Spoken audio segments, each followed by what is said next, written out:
சாதனையாளர்களாய் மாற்றும் தேவன்.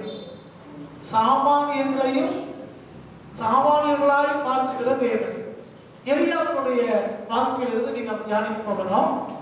கர்த்தர் சித்தமானால் இன்னும் பல பசுத்தான வாழ்க்கையை இந்த மாசத்திலே நம்ம தியானிக்கலாம். சாமானியர்களை சாதனையாளர்களாய் மாற்றுகிற தேவன். சாமானியர்கள் என்னது? சாதாரணமானவர்கள். எந்த ஒரு விசேஷத்த காரியமும் மற்றவர்கள் சொல்றது போல நான் அதுல பெரியவன் இதுல பெரியவன் அப்படின்னு இல்லாம சாதாரணமான மக்கள், பாமர மக்களை தேவன் ஒரு சாதனையாளர்களாக மாற்றுகிறவராக இருக்கிறார். அந்த முறையிலே எலியாவை தேவன் எவ்விதமாய் மாற்றினார், அதுக்கு எலியா செய்த காரியங்கள் என்ன அப்படிங்கிறது தான் நீங்க பார்க்க போறோம். எலியாவை குறித்து நமக்கு நன்றாக தெரியும். எலியாவை பழைய ஏற்பாட்டு காலத்தில் மிகப்பெரிய ஊழியக்காரரை பார்க்கிறோம். பல காரியத்திலே எலியாவை முன்னுதாரணமாக நம்ம சொல்லுகிறோம். அந்த எலியாவுடைய வாழ்க்கை தான் நம்ம பார்க்க போறோம். இந்த எலியா அப்படிங்கிற இந்த பேருக்கு என்ன பொருள் அப்படின்னா, யெகோவா என்னுடைய தேவன் அப்படின்னு அர்த்தம். யெகோவா என்னுடைய தேவன் அப்படின்னு அர்த்தம். எலியா அப்படின்னு நம்ம பொதுவாக நம்ம சொல்றோம். அதுல 3 வார்த்தைகள் அடங்கி இருக்கிறது. ஏ இ யா அப்படின்னு 3 வார்த்தைகள் இருக்கிறது. இந்த ஏ அப்படின்னு நமக்கு தெரியும். ஏ என்றால் ஆண்டவர், இ அப்படின்னா என்னுடைய அப்படின்னு அர்த்தம். ஏலி அப்படின்னு சொல்றாரு அப்படின்னா என்னுடைய தேவன் அப்படின்னு அர்த்தம். ஏலி அப்படின்னா என்னுடைய தேவன், என் தேவன் அப்படின்னு அர்த்தம். அப்போ இங்கே எஸ்னாவது வார்த்தை வருது. ஏலி அப்படிங்கிறது மாத்திராங்க, யாவும் சேர்த்து வருது. யா அப்படின்னா யெகோவா அப்படிங்கிறது ஷார்ட்டா வந்து யான்னு சொல்லுவாங்க. அப்ப யெகோவா என்னுடைய தேவன் அப்படிங்கிறதா எலியாங்கிற பேருக்கான அர்த்தம். இவர் கீலேயாத்தில் இருக்கிற திஸ்பியா அப்படிங்கிற ஒரு இடத்தை சேர்ந்தவர். அதனாலதான் திஸ்பியன் ஆகிய எலியா அப்படின்னு வேதம் சொல்கிறது. இந்த திஸ்பியன் அப்படின்னா மாற்றி அமைக்கிறவங்க அப்படின்னு பொருள். மாற்றி அமைக்கிறவர்கள் அப்படின்னு ஒரு பொருள். இந்த எலியாவுக்கு ஒரு பட்டு பேரை வச்சிருந்தாங்க. உங்களுக்கு தெரியும், ஆகாப் ராஜா அதை பார்த்து சொன்னார், இஸ்ரவேலை கலந்த பண்ணுகிறவன் அப்படின்னு. இவர் வந்து எப்படி கலந்த பண்ணான்னு பின்னால பார்க்கலாம். இவரு கர்த்தருக்கு பயப்படுகிற மனுஷன், ஆனா மனிதர்களுக்கு பயப்பட மாட்டார்.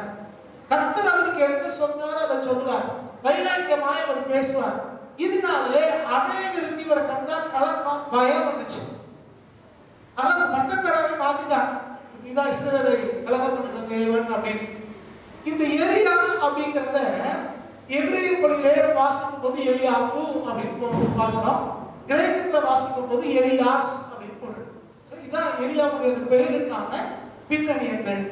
அடுத்து இந்த எலியாவினுடைய வாழ்க்கையை படிக்கும் போது 2 காரியத்தை நம்ம தெளிவாய் புரிந்து கொள்ள முடிகிறது.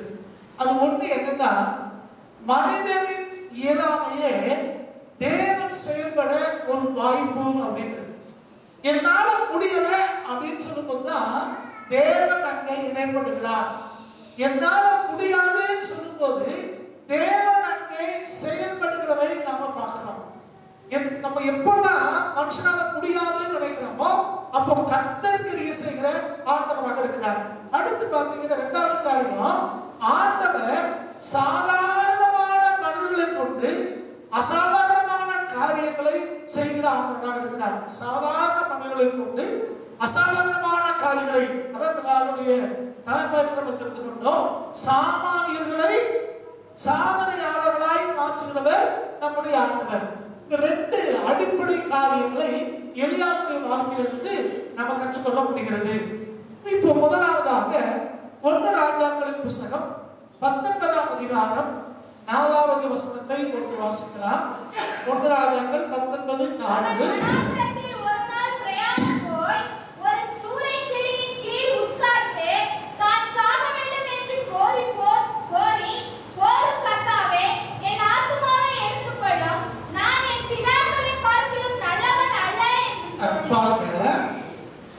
எலியா நம்ம போல ஒரு சாதாரணமான மனுஷன், ஒரு சாமானியன். அவருக்கு ஒரு செய்தி வருகிறது, எசபேல், அதாவது அரசி உன்னை கொன்னு சொல்லிட்டா, உன்னை கொன்றுவேன்னு சொல்றாங்க அப்படிங்கிற செய்தி இவருக்கு வருது. யாருக்கு செய்தி வருகிறது? எலியாவுக்கு வருகிறது. இந்த எலியா யாரு? பாகாலின் தீர்க்கதரிசிகளை ஓட ஓட விரட்டி வெட்டவர், வானத்திலிருந்து அக்கினியை இறக்கி வர பண்ணவர். அப்படிப்பட்ட எலியா உனக்கு விரோதமாய் அரசு ஒரு காரியத்தை சொல்லிட்டாங்க அப்படின்னு அவரு ரொம்ப சோர்ந்து போகிறார். சோர்ந்து போய் அவர் ஒரு நாள் பிரயாண தூரம் போனார். ஒரு நாள் எவ்வளவு நடக்க முடியும்னு யோசிச்சுவாங்க. நடந்து ஒரு நாள் முழுக்க நடக்கிறார். நடந்து போய் ஒரு சூர செடிக்கு கீழே போய் படுத்துட்டார். யோனாவை குறித்து பார்க்கலாம். யோனா போய் ஆமணக்கு செடி கீழே படுத்தார். அப்படிதானே? நீங்க பாருங்க, இந்த தீர்க்கதரிசிகள் இந்த பெரிய ஆட்கள் எல்லாம் ஆலமரத்துக்கு கீழே படுத்தார், வேப்ப மரத்துக்கு கீழே படுத்தார், ஒலிவ மரத்துக்கு கீழே படுத்தார் போடல. சூரிய செடி, ஆமணக்கு செடி, இதுல சின்ன சின்ன காரியங்கள். இதுல போய் இவர் படுத்துட்டார். படுத்துக்கிட்டு அவர் என்ன சொல்றாரா? போதும் ஆண்டவரே. ஒரு நாள் நடந்து போய் சோர்வுல நான் அரசியலுடைய வார்த்தையை கேட்டு சோர்ந்து போய் ஒரு நாள் நடந்து போயிட்டு ஒரு சூரிய செடி கீழே படுத்துட்டு ஆண்டவர்கிட்ட சொல்றாரு. நீ ரொம்ப வேதனையோட சொல்றாரு, போதும்பா, என் முற்பிதாக்களோட நான் நல்லவன் இல்லை, நான் சாக விரும்புறேன் அப்படிங்கிறேன். அடுத்த சொல்றாரு, பாருங்க, போதும் கர்த்தாவே, நான் சாக வேண்டும் என்று என்று கோரி ஆண்டவருக்கு ஒரு கோரிக்கை வைக்கிறார். நான் சாவணும், எதுக்கு வாழ்ந்துக்கு என்ன செய்ய? இப்படி எல்லாம் எல்லாரும் இருக்கிறாங்க, எல்லாரும் பேசுறாங்க, எனக்கு விரோதமா சொல்றாங்க அப்படின்னு சோர்ந்து போய் ஆண்டவருக்கு கோரிக்கை வைக்கிறாரு, என்னை கொன்றும் அப்படின்னு. நான் சாக வேண்டும் என்று போது, போதும் ஆண்டவரே, போதும் கர்த்தாவே, என் ஆத்மாவை எடுத்துக் கொள்ளும் அப்படின்னாரு. அப்படின்னா கொஞ்சம் யோசிச்சு பாருங்க. பல நேரங்களில் நம்மளும் இப்படிதான் சோர்ந்து பாருங்க. அப்படிதானே? வியாதி வரும்போது, பிரச்சனை வரும்போது, போராட்டங்கள் வரும்போது, நெருக்கங்கள் வரும்போது நம்ம கூட யோசிக்கணும், எதுக்கு வாழ்ந்துட்டு. ஒரு மூத்த ஐயா அடிக்கடி என்ன சொன்ன வார்த்தை, இந்த ஆண்டவர் சீக்கிரம் வரமாட்டேங்காரு, வந்துட்ட பிரச்சனையெல்லாம் தீர்வு நம்ம வாட்டுக்கு போய் சேரலாம், இவர் வாட்டுக்கு வராம அவர் வாட்டுக்கு இருக்காரு, என்னைக்குதான் வருவாரு, சீக்கிரம் இந்த போகும் அதெல்லாம் நடக்கும், இந்த யுத்தம் எல்லாம் நடக்கட்டும், அதெல்லாம் நடக்கட்டும், சண்டைக்கு வரட்டும், இஸ்ரேலுக்கு ரொம்ப கூட்டம் கூடட்டும், அப்பதான் கத்தர் சீக்கிரம் வருவார், நம்ம நிம்மதியா போய் சேரலாம் அப்படின்னா. ஏன் அப்படின்னா இங்க நடக்கிற காரியங்கள் எல்லாம் நமக்கு எதிராக இருக்குதுன்னு சொன்ன உடனே நமக்கு சோர்வு வருது. இந்த எலியாவை பார்த்தீங்கன்னா நம்மளை விட ஒரு பெரிய ஆளுன்னு சொல்ல முடியாது. ஒரு சாதாரணமான ஒரு மனுஷன், நமக்கு உண்டாகிற சோர்வு, நமக்கு உண்டாகிற பயம், நமக்கு உண்டாகிற வேதனை எல்லாமே அவருக்கு இருக்கிறது. நம்மளை விட விசேஷமானவன் சொல்ல முடியல. அப்படியே சொல்லிட்டாங்க, பார்த்துக்கலாம் அப்படின்னு சொல்லல, பயப்படுகிறார், ஒரு நாள் கூட ஓடுகிறார். இதெல்லாம் நம்ம பார்க்க முடியுது. இது இன்னும் தெளிவா யாக்கோபுல வாசிக்கும் போது 5ஆம் அதிகாரம் பாருங்க. அப்ப யாக்கோபு சொல்லுகிறார், எலியா என்பவன் நம்மை போல பாடுள்ள மனுஷன். அப்ப எலியாவுக்கு நமக்கு ஒரு வித்தியாசமே இல்லை. நமக்கு என்ன பாடு இருக்கிறதோ, நமக்கு என்ன பிரச்சனை இருக்குதோ, இது எல்லாமே எலியாவுக்கு இருந்துச்சு. இப்ப நம்ம கஷ்டப்படுற மாதிரி அவரும் கஷ்டப்பட்டிருக்காரு, நம்ம நெருக்கப்படுற மாதிரி அவரும் நெருக்கப்பட்டிருக்காரு. நம்ம போலவே பாடுபட்டவர் தான் இந்த எலியா. சரி, அப்ப ஒன்று நன்றாய் புரிகிறது. எலியாவுடைய வாழ்க்கையிலே இந்த ஆரம்பத்துல கவனிக்கும் போது அவர் நம்மை போல பாடுள்ளவர், நம்மை போல சாதாரணமான ஒரு மனுஷன், எதுவும் விசேஷத்துடன் சொல்வதற்கு அடிப்படையில ஒன்றும் இல்லை. இதான் அவருடைய ஆரம்பம். சரி, இப்ப பாருங்க, இப்படிப்பட்ட இந்த எலியா அவர் ஒரு பெரிய ஜெப வீரராக இருந்தார். எலியாவை கர்த்தர் பயன்படுத்த காரியம் என்ன, காரணம் என்ன? எலியா பெரிய காரியத்தை செய்வதற்கு என்ன அடிப்படை காரணம் அப்படின்னு பார்த்தீங்கன்னா, அது சாதாரணமான மனுஷன் ஒரு பெரிய சாதனையாளராய் இந்த சாமானியன் அசாதாரணமான இயற்கைக்கு அப்பாற்பட்ட காரியங்களை அவர் செய்ததற்கான காரணம் என்னன்னு பாத்தீங்கன்னா, முதல் காரியம், அவர் ஒரு ஜெப வீரராக இருக்கிறார். 1 ராஜாக்கள் 17ஆம் அதிகாரம் 20வது வசனத்தை பாருங்க. 1 ராஜாக்கள் 17:20.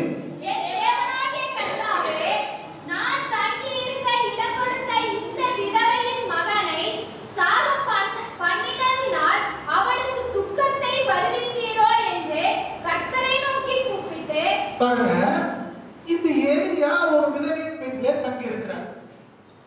அந்த வீட்டில இருந்த குழந்தை ஒரு பையன் இறந்து போயிட்டான். இப்போ அந்த அம்மா வந்து சொல்லுது, என் பையன் இறந்து போயிட்டான், நான் என்ன செஞ்சேன் அப்படின்னு அம்மா வந்து அழுதாங்க. இது கேட்ட உடனே இவர் ஆண்டவரை நோக்கி கூப்பிடுகிறார். அந்த அம்மா அழுதாங்க, குழந்தை இறந்து போயிருக்கு. இவர் வைத்தியமோ வேற காரியங்களோ யோசிக்கல. இவர் முதலாவது தேவனை நோக்கி கூப்பிட்டார். தன்னை சார்ந்தவர்களுக்கு, தனக்கு அடைக்கலம் கொடுத்தவர்களுக்கு, தனக்கு உதவி செய்தவர்களுக்கு ஒரு பிரச்சனை அப்படின்னு சொன்ன உடனே எலியா கர்த்தரை நோக்கி கூப்பிட்டார் அப்படின்னு வாசிக்கிறோம். அப்ப இன்றைக்கு நம்ம வாழ்க்கையில ஒரு பிரச்சனை கேள்விப்படும் போது, ஒரு பிரச்சனையை சந்திக்கும் பொழுது நம்ம செய்ய வேண்டிய காரியம் என்ன அப்படின்னா, நம்ம கர்த்தரை நோக்கி கூப்பிட வேண்டும். ஆண்டவரே, இவங்களுக்கு இது நடக்குது, இவங்க வாழ்க்கையில ஒரு பிரச்சனை இருக்குது அப்படின்னு சொல்லி கர்த்தரை நோக்கி கூப்பிட வேண்டியவராக நீங்களும் நானும் இருக்கிறோம். இதே போலதான் நீங்க 17வது வசனம், அதாவது யாக்கோபு வாசன வசனம் தான். யாக்கோபு 5ஆம் அதிகாரம் 17-18 பாருங்க. அவர் நம்மை போல பாடுள்ள மனுஷனாய் இருந்தும் மழை பெய்யாதபடிக்கு எப்படி ஜெபம் பண்ணாரா?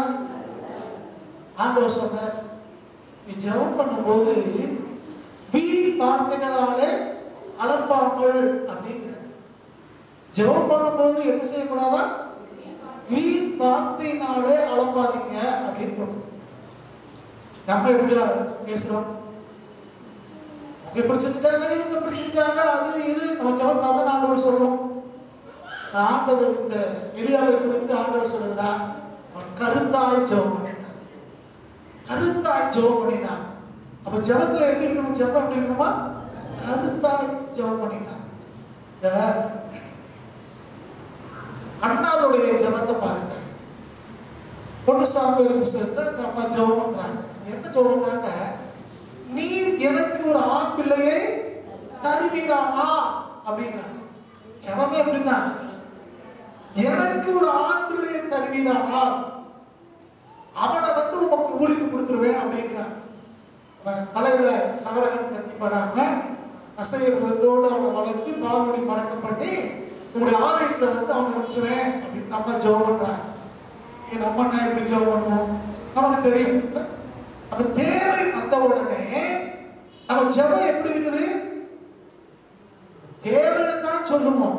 ஆனா என்ன வேணும் நம்ம கேட்கறதுல வித்தியாசம் இருக்கு. எதையாவது ஒண்ணு கிடைச்சா போதும், நமக்கு காரியம் நடக்கும் அப்படின்னு நம்ம ஜெபம் பண்றோம். ஆனா இங்க எலியாவை பார்க்கும்போது அவர் கருத்தாய் ஜெபம் பண்ணினார் அப்படின்னு போட்டு, மழை பெய்யாதபடிக்கு கருத்தாய் ஜெபம் பண்ணாரா? மழை பெய்யல அப்படின்னு மறுபடியும் 18 பாருங்க, மறுபடியும் ஜெபம் பண்ணினார். அப்பொழுது வானம் மழையை பொழிந்தது.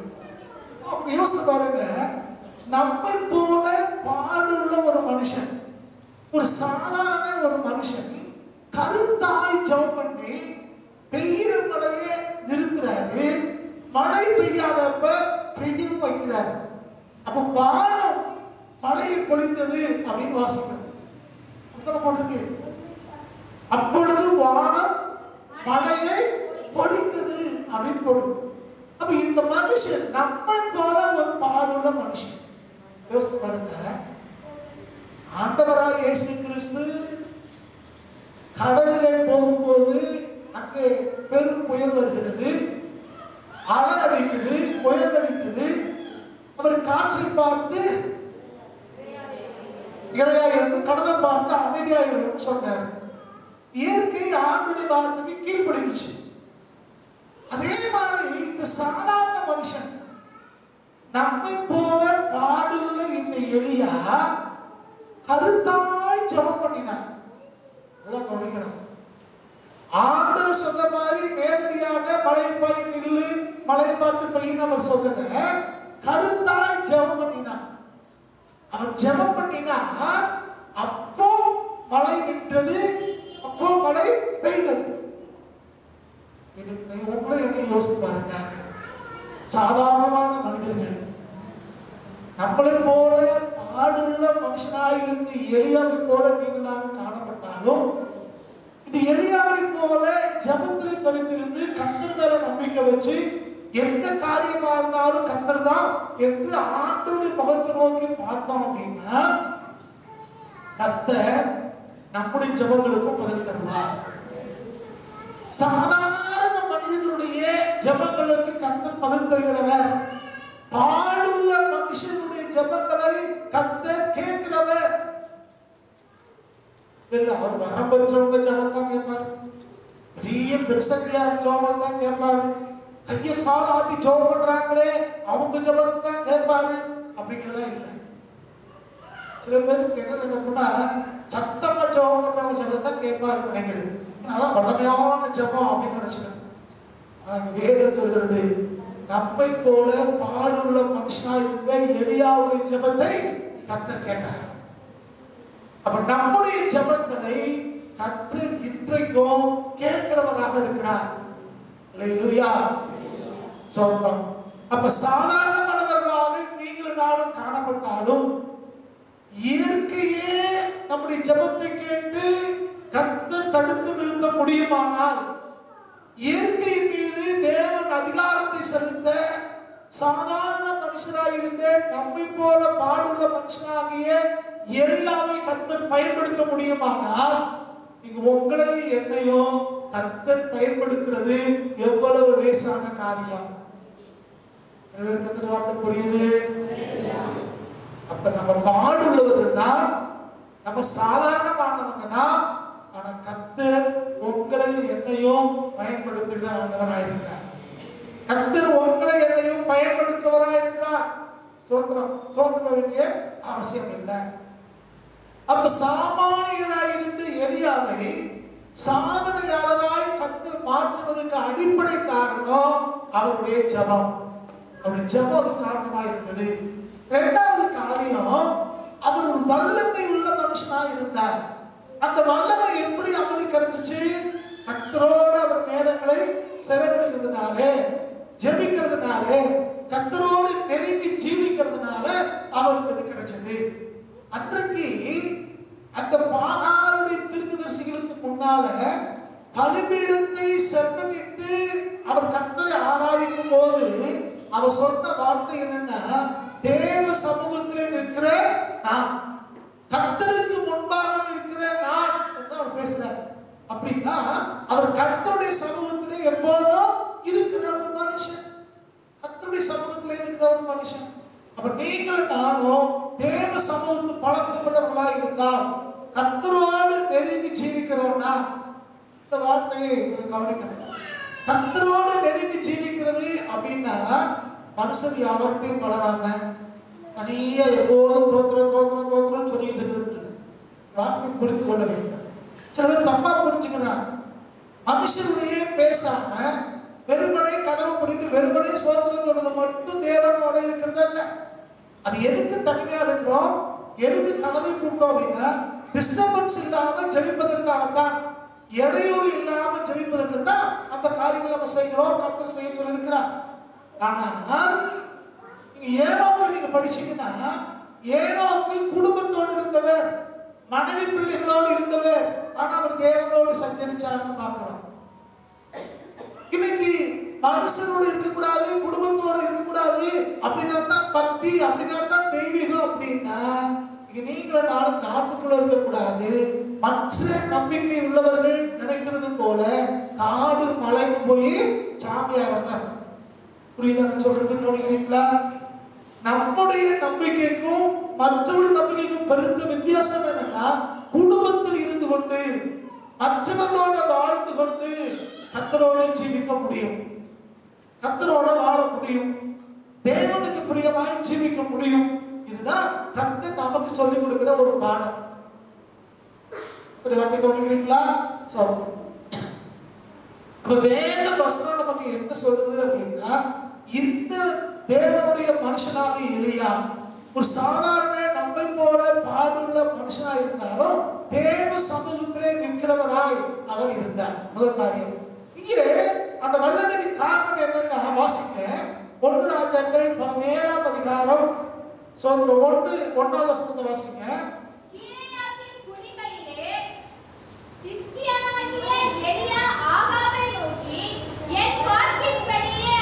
நல்லா கவனிக்கணும். ராஜாவை பார்த்து இந்த நம்மை போல பாடுள்ள மனுஷனா இருக்கிற எலியா சொல்லுகிறார், என் வாக்கின்படியே அன்றி, அதாவது நான் சொல்லாம அப்படிங்கிறார், என்னுடைய வாக்கின்படியே அன்றி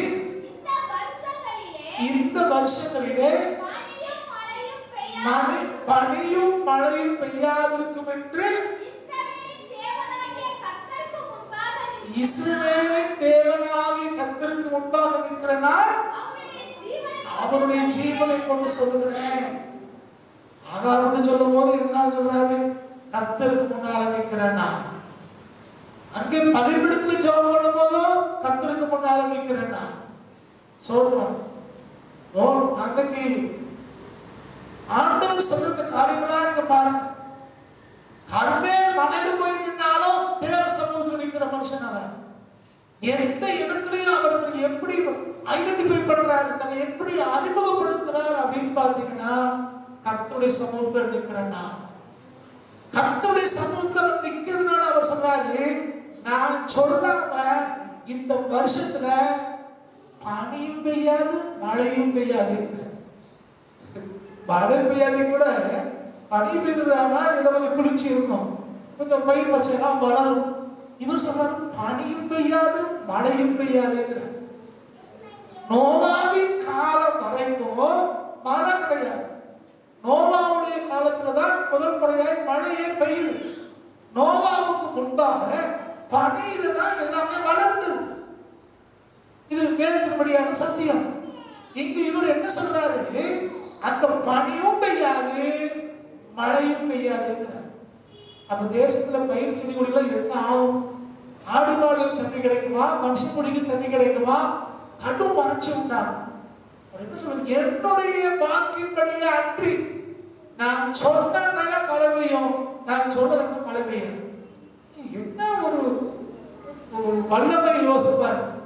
நீங்க நம்ம எப்படி ஒரு காரியம் சொன்னோம்னா, அப்படியா என் மனைவிட்ட கேட்டு சொல்றேன், எங்க கணவன்கிட்ட கேட்டு சொல்றேன், பெற்றோர்கிட்ட கேட்டு சொல்றேன். ஏன்னா நம்மளால ஒரு சாதாரண காரியத்தை கூட தீர்மானிக்க முடியல. அடுத்தவங்க என்ன சொல்றாங்கன்னு கேட்கிறோம். என்ன அர்த்தம்? நம்முடைய வார்த்தைக்கு என்ற அதிகாரங்கள் பல நேரங்கள்ல இருக்கிறது இல்லை.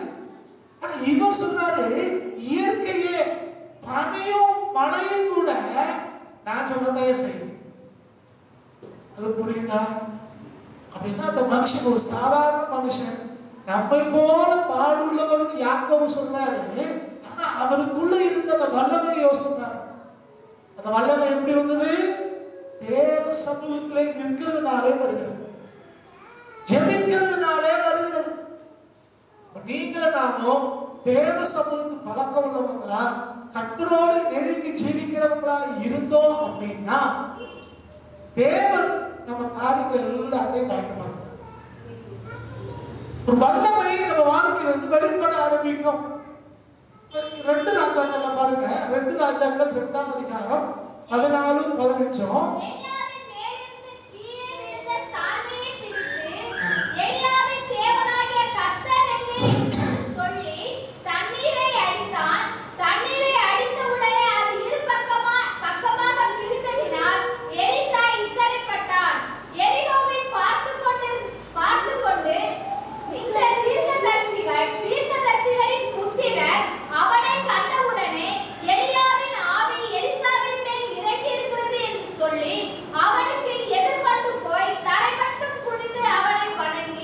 எலியாவிற்கு ஒரு வல்லமை இருந்துச்சுன்னு பார்க்கிறோம்.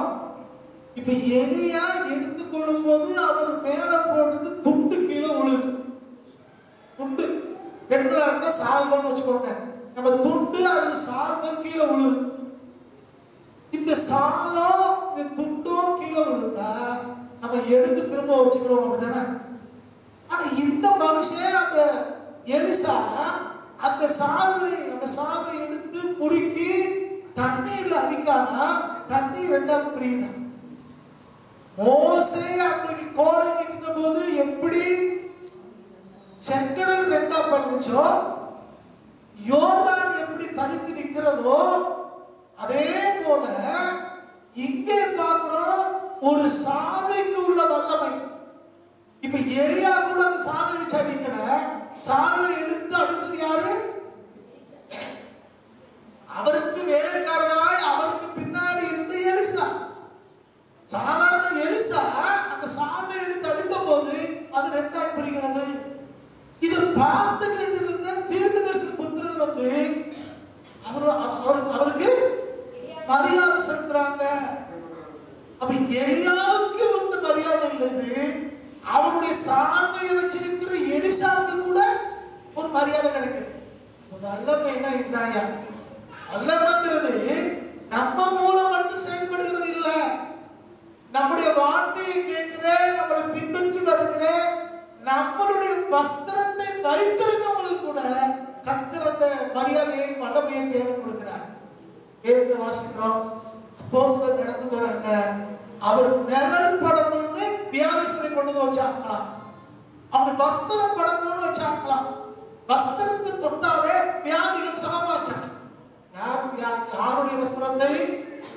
ஆண்டவருடைய வஸ்திரத்தை. அப்புறம் அவருடைய அப்போஸ்தலருடைய வஸ்திரத்தை. அப்போஸ்தலர்கள் யாரு?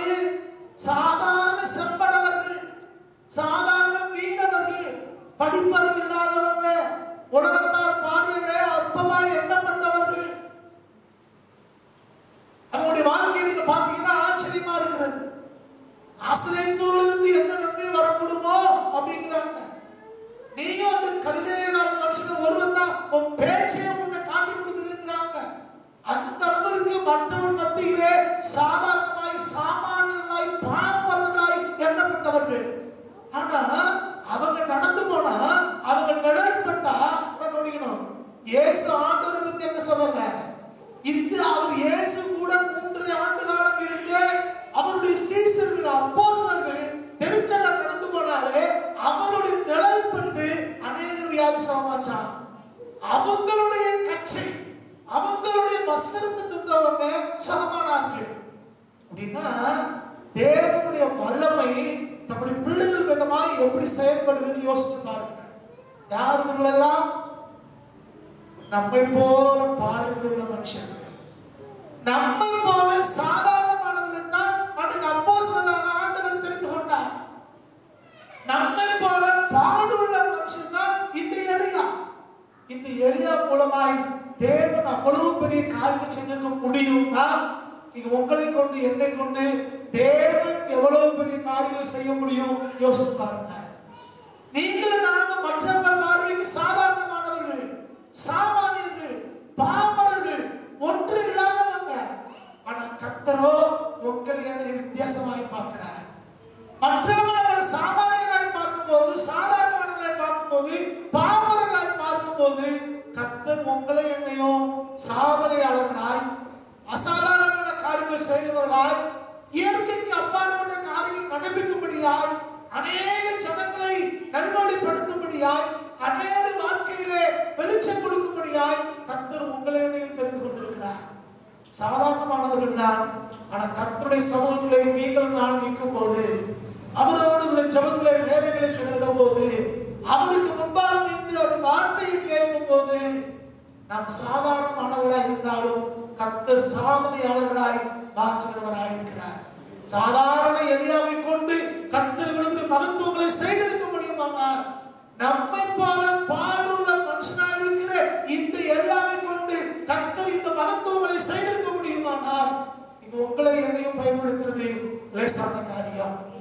பல நேரங்களை நம்ம சோர்ந்து போறோம், பல நேரங்களை வெட்கப்படுகிறோம், பல நேரங்களை பின்வாங்குகிறோம், பல நேரங்களை அடுத்தவங்க முகத்தை முழுக்க பயன்படுகிறோம்.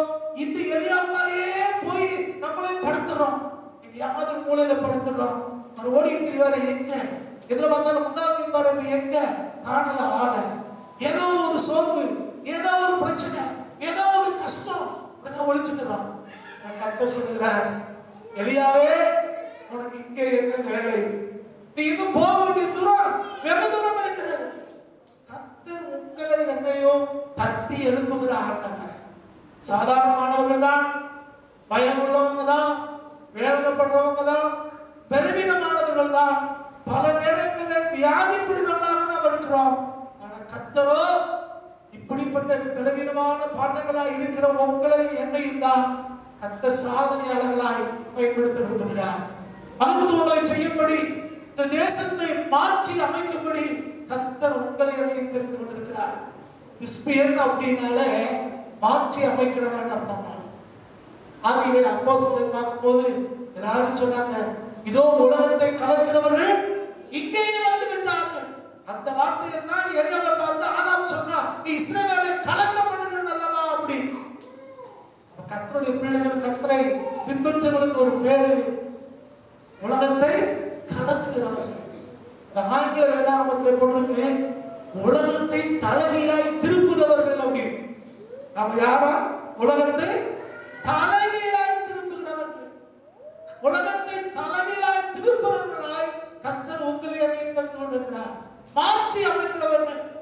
எங்க குடும்பத்துல ஒரு நெடுநாள் ஒரு சாமையா, எங்க குடும்பத்துல நெடுநாளாக ஒரு பிரச்சனை தீர்க்க முடியவில்லை சொல்லுவாங்க. கர்த்தர் சொல்றார், உங்களையும் என்னையும் கொண்டு தேவன் அந்த குடும்பத்தில் இருக்கிற சகல காரியங்களையும் மாற்றி அமைக்க முடியும்.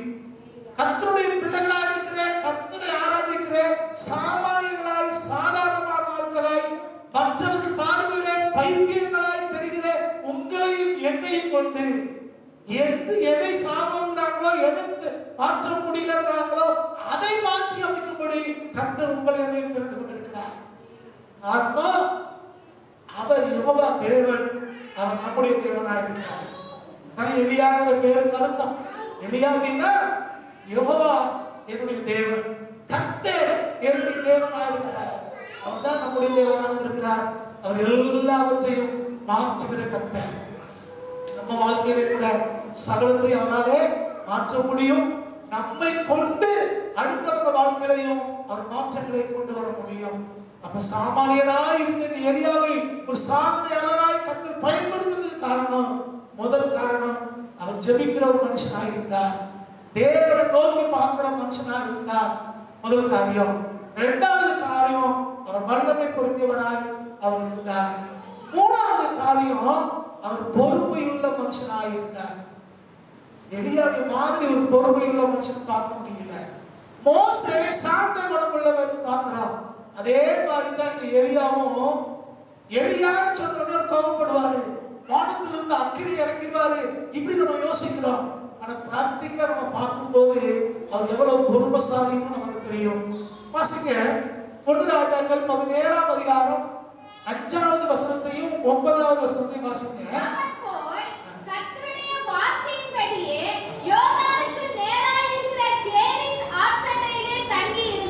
ஆண்டவர் சொல்றாரு, நீ போய் கேரித் ஆற்றில உன்னை ஒளிந்து கொள்ள அப்படின்னா.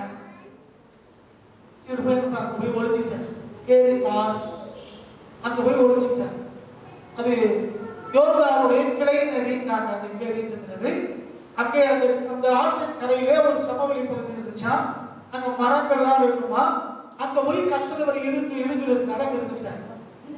இப்போ அந்த ரேவன்ஸ் சொல்றமே, இந்த காகம் இது என்ன செய்யும்? இறைச்சியமும் அப்பத்தையும் கொண்டு வரும். அது கொண்டு வர்ற வரைக்கும் இவர் அங்க பேசாம ஜெபம் பண்ணிட்டு உட்கார்ந்துருக்கணும். புரியுதா உங்களுக்கு? இவர் நினைச்ச நேரம் சாப்பிட முடியாது. காகம் கொண்டு வரும். காகம் எப்ப கொண்டு வரும்? எப்ப கொண்டு வரும்னாரு? காலையிலையும் சாயந்தரம். மத்தியான சாப்பாடு கிடையாது. அப்ப காலையிலையும் சாயந்தரம் இந்த காக்கா வர்ற வரைக்கும் இந்த மனுஷன் பொறுமையா இருக்கிறார். அந்த இறைச்சியும் அந்த அப்பத்தையும் சாப்பிட்டு விட்டு அந்த கேரித் ஆற்றிலிருந்து தண்ணீர் அவர் குடிக்கணும். எல்லாம் கவனிக்கணும். நம்ம சந்தோஷப்படுறோம், ஏப்பா காகம் கொண்டு இறைச்சி கொடுத்தது, காகம் வந்து பிரெட் கொடுத்துச்சு, ஆற்றுல ஊத்து தண்ணியை குடிச்சாரு, நம்ம சந்தோஷமா சொல்றோம், உண்மைதான். ஆனா அதே நேரத்துல அதுக்கு எவ்வளவு பொறுமை வேணும்னு யோசிச்சுப்பாங்க. தனியா ஆத்தங்கரையில தனி மனுஷனா உட்காந்துட்டு பேச்சு தொடங்கி ஆள் கிடையாது. காலம் கொண்டு வரத சார்ந்து பேசாம உட்காந்துருக்கணும். நீங்க இருக்கிறீங்களா? கொஞ்சம் கற்பனை பண்ணி பாருங்க. வீட்டுல அம்மா சாப்பாடு கொஞ்சம் லேட் ஆச்சுன்னா என்ன வருந்து வர்றோம். வயிறு காந்தது அப்படியாங்க இப்படியாங்க பசியா இருக்குன்னா என்ன வருந்து வர்றாங்க. எப்படி வேணும் எப்படி லேட் ஆகலாம் அப்படி இப்படிக்கும். அதே மாதிரி உட்காந்து ஒரு மாதிரி டக்குனு தெருவுக்கு போயிடுவோம். அங்க போய் 4 பேர் பேசிட்டு இருக்கணும் போல தோணுது. தனியா இருக்கு நமக்கு இஷ்டம் இல்லை. யாருக்கையாவது பேசணும். பேசினா நல்லா தெரியுது நமக்கு. ஆனா இவரை பாருங்க, பொறுமையாய் அமைதியாய் இருக்க இடம் தெரியாம கத்த சொல்ற ரொம்ப அழகா சொல்றாரு. ஒளிந்து கொண்டு இருக்கிற ஒளிஞ்சுக்கிட்டுறா அப்படிங்கிற. போய் சாப்பாட்டுக்காக காத்திருந்து சொல்லல, போய் ஒளிஞ்சிரு அப்படிங்கிற. ஒளிந்திருந்தா அந்த மனுஷன் கத்தர் ஒளிந்திருக்க சொல்லும் போது ஒளிஞ்சிருக்கணும், வெளியே வாங்கும் போது வெளியே வரும். நம்ம எப்படி இருக்கோம்? எல்லா இடத்துல ஒரே மாதிரி. எப்படி நான் என் சுபாவம் அது. நான் பேசாம இருக்க முடியாது. நான் 4 பேருக்கு சண்டை இழுக்காம இருக்க முடியாது. சொல்றோம் அது சுபாவம். நான் பேசிய பழகிட்டேன், அதை மாற்ற முடியாது அப்படின்னு. அது எப்படி 8 மணிக்கு சாப்பாட்டா 8 மணிக்கு சாப்பிட்டா ஆகணும். என்னால பொறுமையா இருக்க முடியாது. சில பேர் நான் பார்த்திருக்கேன், ஊழியக்காரங்களே பார்த்திருக்கேன், விசுவாசிகளை பார்த்திருக்கேன். இந்த டயபெட்டிக் வந்தவங்க, சுகர் உள்ளவங்க வேற, திடீர்னு பசிக்கும் அது வேற விஷயம். சில சுபாவமே என்னதுல கரெக்டா அந்த டயம் தவறிச்சுன்னா அவ்வளவுதான், செய்யற வேலையை போட்டுட்டு வந்துருவாங்க. சாப்பாடு டைம் சாப்பிட்டா சாப்பாடு தான் எல்லாம் அப்படின்னு. கொஞ்சம் யோசித்து பாருங்க. எலியாவையும் அவரையும் நான் பொறுமை. அதே மாதிரி இந்த 9ஆம் வசனத்தை பாருங்க.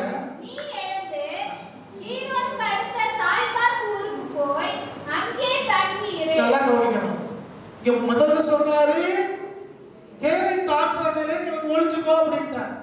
அவர் சொன்னபடியே யோர்தானுக்கு பக்கத்துல இருக்கிற கேரிக்கு போய் ஒளிச்சுக்கிட்டார். இப்ப ஒளிஞ்சிருக்கிற மனுஷனை பார்த்து சொல்றாரு, நீ எழுந்து எங்கவோ சாடி பார்த்துட்டு போ. காரணம் என்னன்னா, இப்ப ஆத்துல தண்ணி வந்துருச்சு. ஆத்துல தண்ணி வந்துருச்சு, காம இறைச்சி அவங்க கொண்டு வரல. இப்ப சொல்றாரு, நீ புறப்பட்டு சாடி பார்த்து ஒழுங்கு போ. அங்க போனா ஒரு கோடீஸ்வரன் இருக்கான், அரண்மனையில வாழ்ந்துட்டு இருக்கான், அங்க நல்லா உனக்கு சாப்பாடு போடுவான் அப்படி சொல்லல. அங்க போனா யாரு வீட்டுக்கு தான் போடுமா?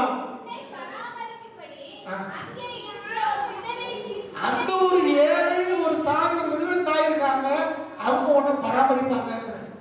இப்ப கர்த்தர் என்ன சொல்றாருன்னா, உனக்கு வயிறு முட்டை சாப்பாடு போடுவாங்க, விருந்து போடுவாங்கன்னு சொல்லல, உன்னை பராமரிப்பாங்க. பராமரிக்கிறதுனா என்னது? நமக்கு என்ன தேவையோ அதை கத்த சந்திப்பாங்க. எத்தனை பேருக்கு வார்த்தை புரியுது? தேவன் லக்ஸுரியஸான வாழ்வுகளை தெரிந்து கொள்ளவில்லை. அவங்க கார் வாங்கிட்டாங்க, நான் கார் வாங்கணும். அவங்க மாடியில் இருக்காங்க, நான் மாடியில் இருக்கணும். அவங்க இவ்வளவு நகை போட்டிருக்காங்க, நான் நகை போடணும். அப்படி கத்தர் தருவேன்னு சொன்னாங்க. கத்தர் உங்களையும் என்னையும் பராமரிக்கிறதே. நமக்கு என்ன தேவையோ அதை கத்தர் கொடுப்பார். அதுக்கு எங்க வச்சு கொடுப்பாருன்னா விதவை வீட்டுல. இந்த மனுஷனை யோசிச்சு பாருங்க, போய் ஆத்தங்க ஒளிஞ்சு போனான்னா அங்கேயும் ஒளிஞ்சிட்டு இருக்க. இப்ப இல்ல இல்ல நீ அங்க அந்த ஊருக்கு போ, அங்க ஒரு உதவி இருக்காங்க அங்க போன்னு சொன்னா இவர் அங்கேயும் போற. நம்ம வாழ்க்கையில இந்த பொறுமை தேவை. அதுதான் என்ன யோசிக்கணும்?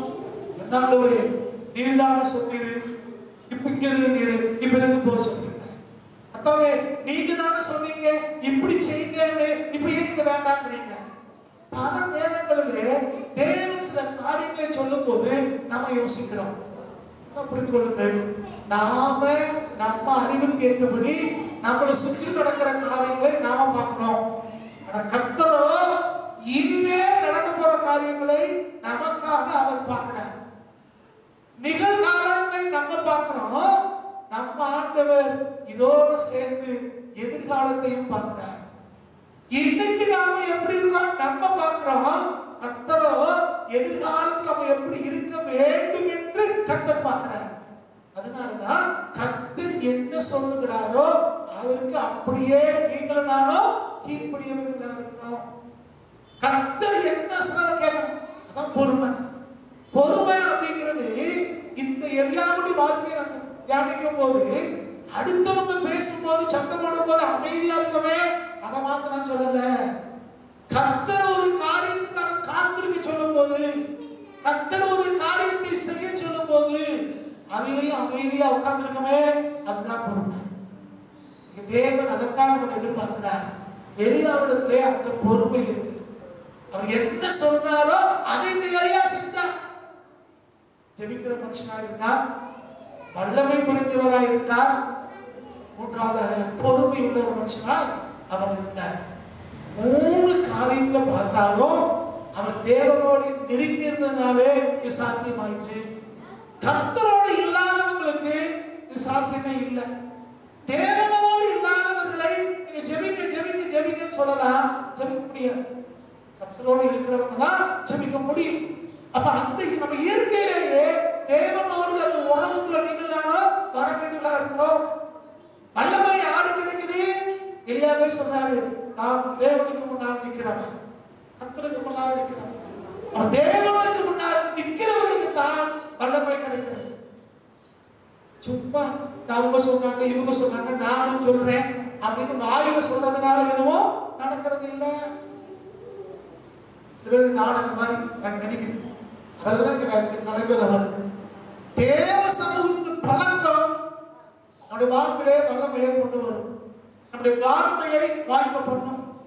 கர்த்தர் சொன்னபடி நடந்தது போல நம்முடைய வார்த்தைகளையும் அவர் கனம் பண்ணுகிற ஆண்டவர். அதே போல பொறுமை நமக்கு தேவையாக இருக்கிறது. 3வது காரியம், அவர் பொறுமையுள்ள மனுஷனாக இருந்தார். 5வது பார்த்தீங்கன்னா இந்த சாமானிய மனுஷனை கர்த்தரே காத்தார். கர்த்தர் எப்போ அவரை பாதுகாத்தார்? அவர் கர்த்தருக்காய் செயல்பட்ட போது கர்த்தர் அவரை பாதுகாக்கிறார். 1 ராஜாக்கள் 18ஆம் அதிகாரம் 10வது வசனத்தை வாசிங்க. 1 ராஜாக்கள் 18:10.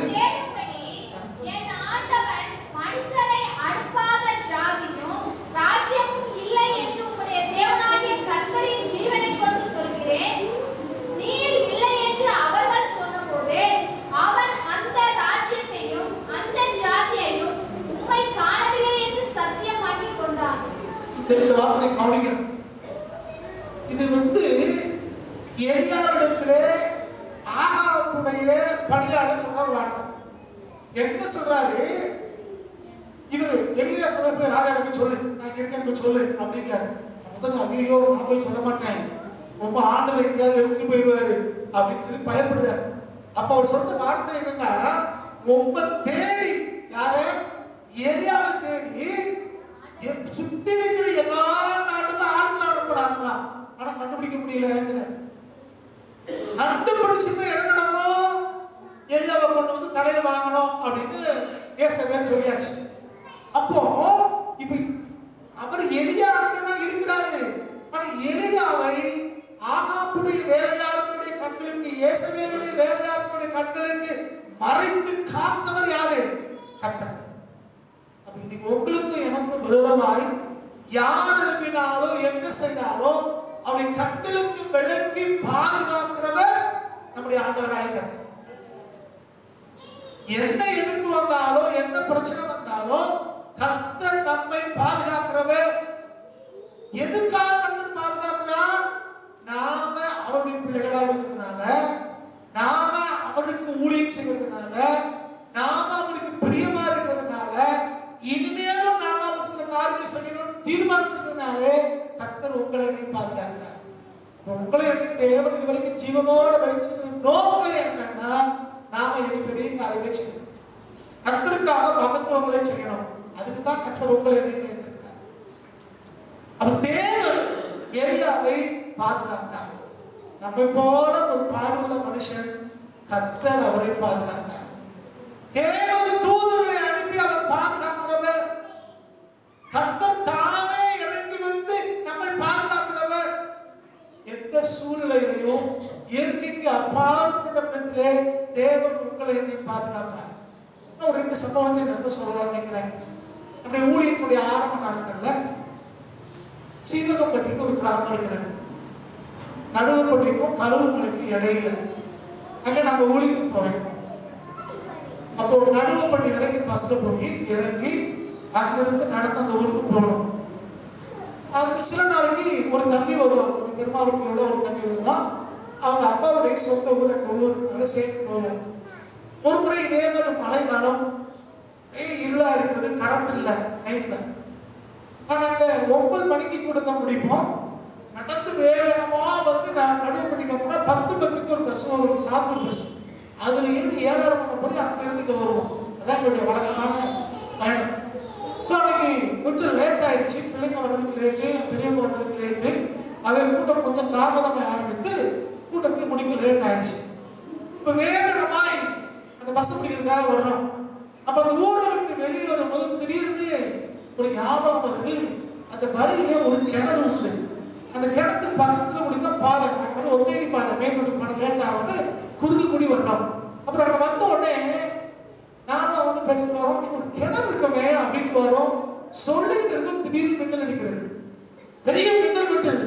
கரெக்டா பார்த்தா கிணத்து கரையில நிற்கிறோம். அந்த மின்னல் வெட்டாம இருந்துச்சுன்னா எங்களுக்கு கிணத்து இருந்து பார்த்து 2 பேரும் ஆர்டிஸ்டம் கொடுத்து அவளுக்கு இருக்கும். கொஞ்சம் யோசிச்சு பாருங்க. மின்னல் வெட்ட உடனே மின்னல் அந்த வெளிச்சத்துக்கு நாங்க பயப்படல. முன்னாடி அந்த கிணறை பார்த்து பின்னால புள்ளி குதிச்சு அந்த 2 பேரும் ஐயோ கிணறு அப்படின்னு. கத்தர் எந்த ஆச்சரியமா நடத்துறாரு.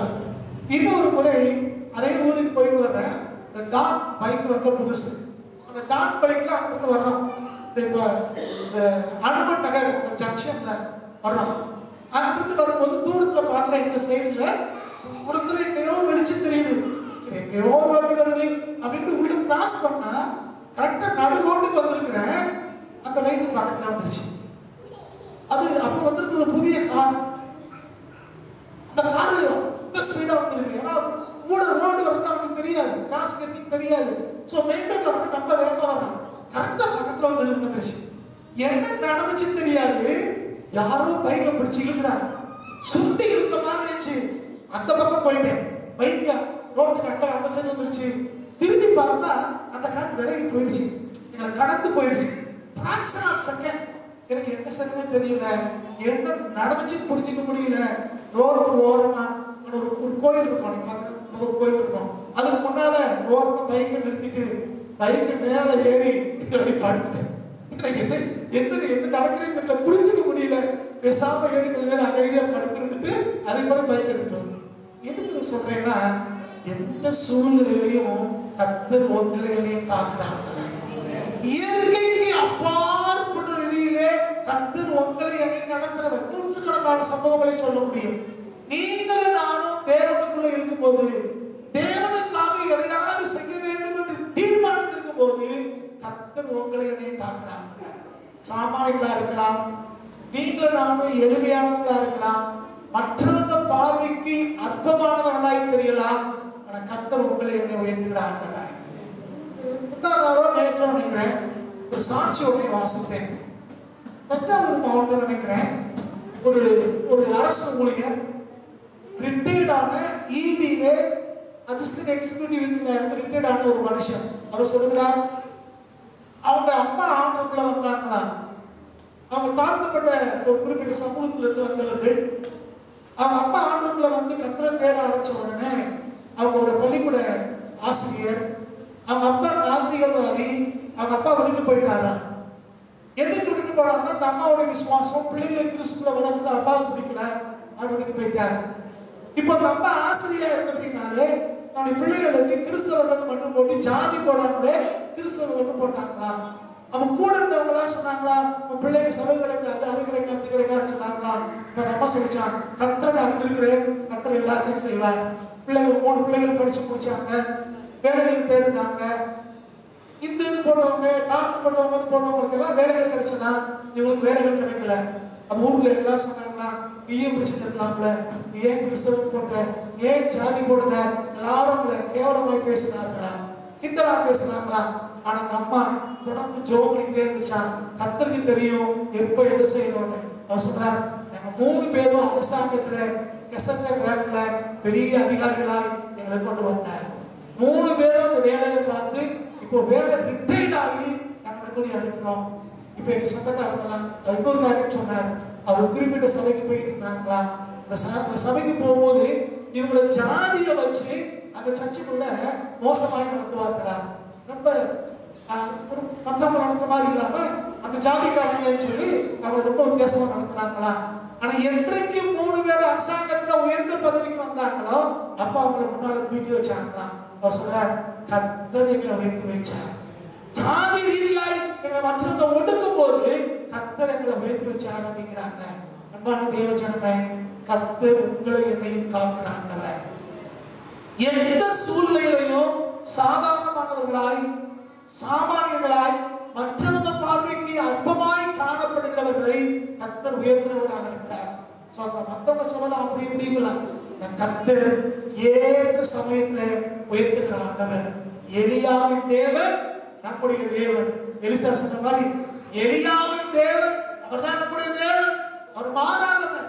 எலியாவை கொண்டு கர்த்தர் பெரிய காரியத்தை செஞ்சிருக்க முடியுமானா இங்க உங்களை என்னையும் கொண்டு கர்த்தர் அதே காரியத்தை செய்ய முடியும். சாமானியர்களை சாதனையாளர்களாய் மாற்றுகிற ஆண்டவர். இவங்க சாதாரண ஒரு மனுஷன் தான். ஆனா வேதத்துல பார்க்கும்போது மரணத்தை சந்திக்காதவர்கள் 2 பேர் தான். அதுல ஒருத்தர் இந்த எலியா, இன்னும் ஒருத்தர் ஏனோ. எலியாவை யாரு எடுத்துக்கொண்டா? கர்த்தரே எடுத்துக்கொண்டார். எப்படி எடுத்துக்கொண்டார்? சுழல் காற்றிலே அவர் ஏறி போனார். அக்கினிமயமான ரதம் காணப்பட்டுச்சா? வாசிங்க 2 ராஜாக்கள் 2ஆம் அதிகாரம் 11வது வசனம். 2 ராஜாக்கள் 2ஆம் அதிகாரம் 11வது வசனம். எலியாவும் எலிசாவும் பேசிக்கொண்டு நடந்து போகையில் அக்கினி ரதமும் இவங்க 2 பேரும் போயிட்டு இருக்காங்க. இவங்க 2 பேருக்கு நடுவுல என்ன வருது? ரதமே என்கிறதா? அக்கினி ரதம். நம்மளாவே சொல்லுவாங்களே அக்கினி இறங்குது. அப்படி கதையெல்லாம் கிடையாது. நெசமாவே என்ன வந்திருக்கு? அக்கினி ரதம் வந்துச்சா? குதிரை எப்படி வருது? அக்கினி குதிரை 2 பேருக்கு நடுவுல வருது. அப்ப எலியா ஒரு பக்கம் போறாரு, எலிசா ஒரு பக்கம் போறாரு. அந்த நேரத்துல எப்ப நடந்துச்சு? இருவரையும் பிரித்தது. நிறைய பேர் சொல்றதை கேட்டிருக்கேன். எலியா அக்கினியத்துல ஏறி போனார் அப்படின்னு. பைபிள்ல அப்படி போடல. சுழல் காற்றுல ஏறி போனார். அக்கினி ரதமும் அக்கினி குதிரையும் காணப்பட்டு எலியாவையும் எலிசாவும் 2ஆ பிரிச்சிச்சு. ஆனா எதுல ஏறி போனார்? சுழல் காத்து தெரியுமில, படிக்கல சுழல் காத்து. சுழல் காத்து சூறாவளி காத்து அடிக்குது. சூறாவளி காத்துல ஏறி அவருக்கு மேலாக போனார். போய் கற்பனை பண்ணி பாருங்க. காத்த படிக்கட்டு மாதிரி ஏறி அது எந்த மாதிரி இருக்கு? பல்லவத்துக்கு போறது படிக்கட்டுக்கு என்னதான் சூறாவளி காத்து. நமக்கு படிக்கட்டுல ஏறதுக்கே இந்த பாடு வரணும். அவர் சூறாவளி காத்துல ஏறி பல்லவத்துக்கு போறார். இதுதான் எலியா. மரணத்தை காணாதவர். இயேசு கிறிஸ்து கூட மரணத்தை சந்தித்தார். மோசே மரணத்தை சந்தித்தார். ஆனா மரணத்தை காணாத மனுஷன் யாரு? எலியா. கர்த்தர் அப்படியே உயிரோடு எடுத்துக்கொண்டார். உயிரோட பரலோகத்துக்கு போறார். என்ன ஆச்சரியம் பாருங்க. ஏனோக்கு எலியாவை யோசா ரொம்ப ஆச்சரியமா இருக்குது. ஏனோக்கு குடும்பஸ்தன், எலியா திருமணம் ஆகாதவர். இவங்க 2 பேருமே பரலோகத்துக்கு போயிருக்காங்க. 2 பேரும் மரணத்தை காணாம போயிருக்காங்க. அதான் ஆச்சரியம். சோத்திரம். மற்ற பரிசுத்தவான்கள் மற்ற அப்போஸ்தலர்கள் மரித்து தான் ஆண்டவர் சமூகத்துக்கு போனாங்க. இவங்க 2 பேரும் உயிரோட போனாங்க. அப்ப ஒரு சாமானிய மனுஷன், ஒரு சாதாரண மனுஷனை கர்த்தர் கொண்டு போனார்.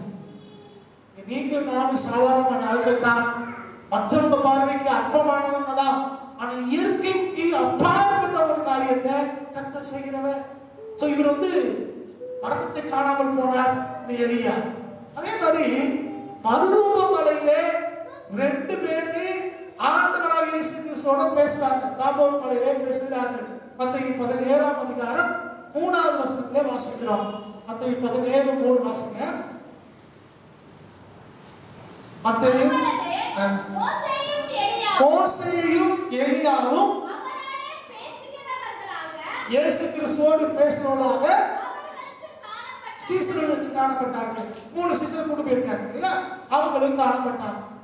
இப்போ மரிக்காமல் போன இந்த எலியாவும் மரித்து தேவனால அடக்கம் பண்ணப்பட்ட மோசேயும் இப்போ இஸ்ரேலுக்குள்ள வர்றாங்க, கானானுக்குள்ள வர்றாங்க, வாக்கு பண்ணப்பட்ட தேசத்துக்குள்ள வர்றாங்க. வந்து இனி எருசலேமிலே ஆண்டவராக இயேசு கிறிஸ்து பட போற பாடுகளை குறித்து அவரோட பேசிட்டு இருக்காங்க.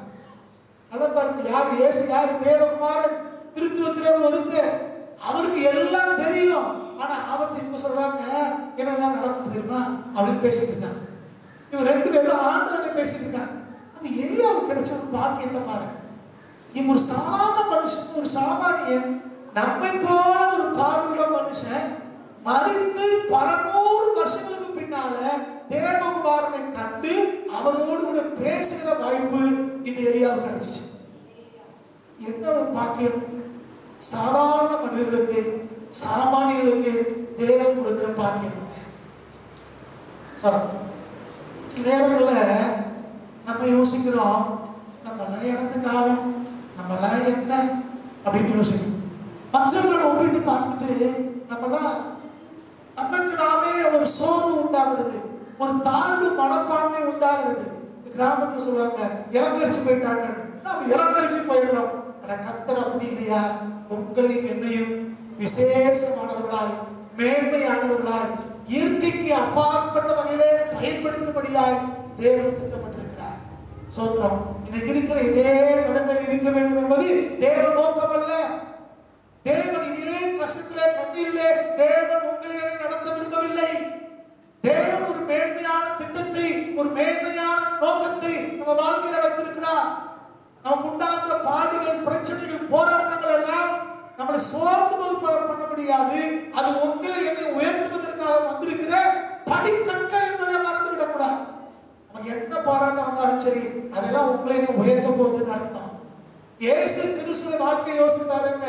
சிலுவை இல்லாவிட்டால் ரட்சிப்பு உலகத்துக்கு வந்திருக்கார். அப்ப நமக்கும் உங்களுக்கும் வருகிற பாடுகள் எல்லாம் உங்களை என்னை உயர்த்துவதற்கான ஒரு வழிகள் என்பதை மறந்து விடக்கூடாது. அப்ப இன்னைக்கு காணப்படுகிற எல்லா பிரச்சனையும், பாடுகளும் எதிர்காலத்துக்காய் நம்மளை ஆயத்தப்படுத்துகிறது. எதிர்காலத்திலே ஒரு மேன்மையான, உயர்வான வாழ்வை வாழ்வதற்கு நம்மளை பயன்படுத்துது. அதனாலதான் தேவனுடைய மனுஷன் சொல்கிறான், நான் உபத்திரப்பட்டது நல்லது, அதனால உடைய பிரமாணங்களை கற்றுக்கொள்கிறேன் அப்படிங்கிறார். நான் உபத்திரப்பட்டது நல்லது, நான் பாடுபட்டது நல்லது. ஒரு காலத்துல எனக்கு பாடுபட்டிருக்கேன், உபத்திரப்பட்டிருக்கேன், இன்னைக்கு கஷ்டப்படுறேன்னா நமக்கு நல்லா தெரிந்து கொள்ளணும், கர்த்தர் நம்மளை உயர்த்த போறான்னு அர்த்தம். உபத்திரவங்களும், போராட்டங்களும், பிரச்சனைகளும், வியாதிகளுக்கும் காரணம் பிசாசு. ஆனா தேவன் அதிலிருந்து உங்களை என்னையும் மீட்டெடுக்கும் போது ஒரு மேன்மையான, சாட்சியான வாழ்வை கர்த்தர் உங்களுக்கு எனக்கும் அவர் வாக்கு பண்ணியிருக்கிறார். தேவன் பெரிய காரியங்களை செய்கிறவர். கடைசியாய் ஒரு காரியத்தை முடிக்க விரும்புகிறேன். கடைசி காலத்துல வெளிப்படுத்தல் 11ஆம் அதிகாரத்திலே நம்ம வாசிக்கிறோம். வெளிப்படுத்தல் 17 சொல்கிறது, அங்கே கடைசியிலே 2 சாட்சிகள் வருவார்களா. அவர்கள் வந்து இந்த உலகத்துல எல்லாரும் காணும்படிக்கு அவர் கடைசி காலங்களை குறித்து பேசுவார்கள். அவங்களை கல்லெறிஞ்சு கொள்ளுவாங்க. அவங்க கொலை செய்யப்படுகிறதை உலகமெல்லாம் காணும். எல்லாருடைய கண்களுக்கு முன்னால அந்த 2 சாட்சிகளும் திரும்ப உயிர்த்தெழுந்து பரலோகத்தை நோக்கி வந்து போவாங்க. இது வெளிப்படுத்தல் 11 வாசிக்கிறோம். இந்த கடைசி தீர்ப்பு இந்த 2 சாட்சிகள்ல ஒருவர் எலியான்னு சொல்றாங்க. காரணம் என்னன்னா, அவன் மறிக்காமல் போனவன். வேறு வாசிக்கிறோம், ஒரு மனுஷன் இந்த பூமியில பிறந்துட்டானா அவன் ஒரே தரம் மறிப்பதும் பின்பு நியாயத்திற்கு படைவதும் அவனுக்கு நியமிக்கப்பட்டிருக்கிறது. அப்ப இந்த பூமியில பிறந்த எல்லாரும் மறுத்தாகணும். அதுதான் வேத பிரமாணம், வேத சட்டம். ஆனால் ஏனோக்கும் எலியாவும் மறிக்காமலே பரலோகத்துக்கு போனதுனால திரும்ப அவங்க பூமிக்கு வந்து அவர் மறிக்கிறவர்கள். இப்ப கடைசியில வந்து உலகத்தினுடைய உலக ஜனங்களுக்கு சாட்சி அறிவித்து உலகத்தாரை நடத்துவதற்காக முயற்சி எடுக்கப்படுறவங்கள ஒருத்தர் யாரு? நம்மை போல பாடுள்ள மனுஷனா இருந்த இந்த எலியா கடைசி தாசனம் பிடிக்க வரப்போறார். அப்ப நீங்க உங்களை என்னையும் கர்த்தர் எப்படி பயன்படுத்த முடியும் யோசித்து பாருங்க. எலியாவுடைய வாழ்க்கையோடு ஒப்பிட்டு பார்க்கும்போது நீங்களும் நானும் சாதாரணமானவர்கள், நீங்களும் நானும் அற்பமானவர்கள். உலகத்தின் பார்வையிலே நம்ம ஒன்றுமே இல்லாதவங்க. கர்த்தருடைய பார்வையிலோ நீங்களும் நானும் வெளியேறப்பட்டவர்கள். கர்த்தர் சாமானியர்களை சாதனையாளர்களாய் மாற்ற முடியும்.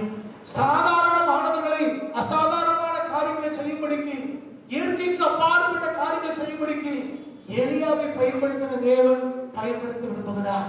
கர்த்தருடைய கரங்களை அப்படி விட்டு கொடுப்போமா? எல்லாரும் எழுந்து நிற்கலாம். தேவனுடைய முகத்தை நோக்கி பார்ப்போம். நம்ம தேவன் நம்ம வாழ்க்கையில் இடைப்பட விரும்புகிறார். நம்முடைய கர்த்தர் நம்ம வாழ்க்கையில மாற்றங்களை செய்ய விரும்புகிறார். யெகோவா தேவன் நம்முடைய கர்த்தர். அவர் நம்ம வாழ்க்கையிலே பெரிய காரியங்களை, மாற்றங்களை அவர் செய்ய விரும்புகிறார். அவருடைய கரங்களை அப்படியே போட்டு கொடுப்போமா? ஹல்லேலூயா, ஹல்லேலூயா.